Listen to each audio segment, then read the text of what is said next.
Hi, I'm Dr. Mully with Your Goals Physical Therapy. The other morning, I don't know, a couple weeks ago, I was taking my kids to school, and to take the left out of our neighborhood, I'm like checking for traffic. So I looked to my right, and then as I'm rotating my head to go to the left, my neck makes the loudest cracking noise. My son's eyeballs like lit up. He's like, "Whoa, that was loud." so, so I didn't really think anything of it other than it was like super loud because it didn't hurt. There's no pain or whatever, and I actually felt pretty good after I was done with that, right? I didn't go about my day, and but then later on when I was doing work, I noticed that my neck just kept feeling like it had to pop, just constantly, and so like and it was making weird crackling sounds. Like occasionally I would turn and it would actually crack on its own or like pop on its own, and so I figured. Thankfully, I know what to do to fix that. So, but I figured that not everybody knows, and that's probably pretty common because like life happens and our necks pop or joints pop, and it's really not a big deal because the pop is not really anything other than a bone kind of adjusting its position. That's all you're hearing, is just that the joint is just adjusting itself. And so it's not really bad. Like the whole concept of like popping your knuckles, the pop is not the bad thing. The problem comes when you constantly feel like you have to adjust your neck or pop your neck, or that you're hearing your neck crack all the time. What that's telling you is that something in your neck, more than likely a muscle, keeps pulling these bones slightly out of position. And so then they want to be back into place. So they give you the sense that they want you to turn or twist or do something to help them get back into place. And so if that's happening on a pretty consistent basis, that's what ends up leading to like neck arthritis or herniated discs in our neck. So the pop really isn't a big deal in and of itself, but if there's a consistency into it, or that sensation that you need to continuously do it, there may be some underlying issues. So some imbalances, your neck's not strong enough, or maybe some things are super strong and some things are not. And so I figured I would come on here and give just a few tips to help kind of stop that. So things that you can do at home to help stop your neck from cracking. First is make sure that your pillow is supportive. So I'm a side sleeper, and I know that many people share that problem, because then you end up falling asleep and you're in like some weird twisted position. So then you get up and everything's all kinked out.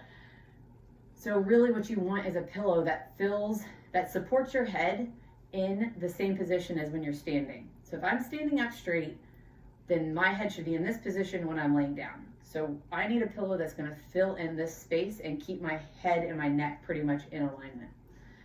That can be any pillow. It really just sort of depends on your comfort level and a lot of other things. And so, but those are the things that you're looking for. Now, if you're a back sleeper, I would almost try sleeping with no pillow, because really that automatically has you in a good position.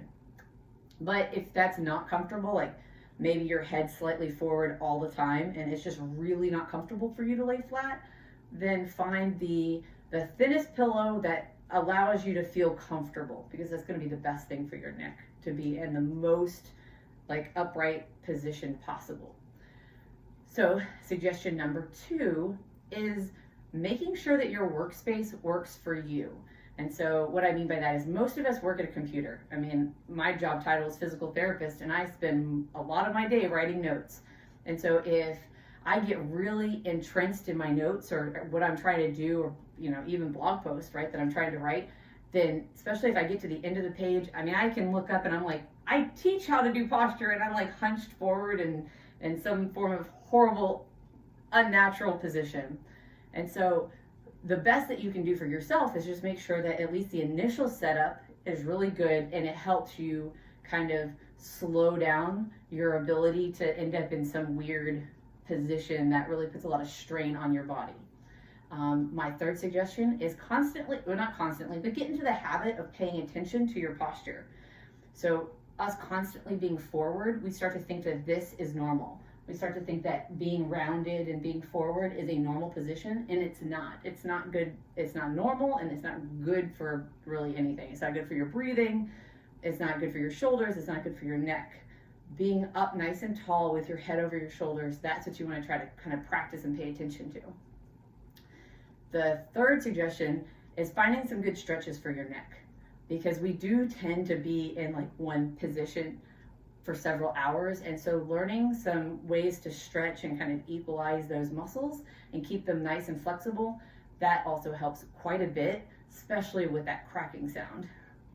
And then my last suggestion is, let's say that you get some relief or some progress with all the other ones, try physical therapy, because that neck pop might be something that's more complicated than just one tight muscle. There might be a combination of things, and ironically, it could even be related to your shoulder. And it's really hard to figure that out on your own.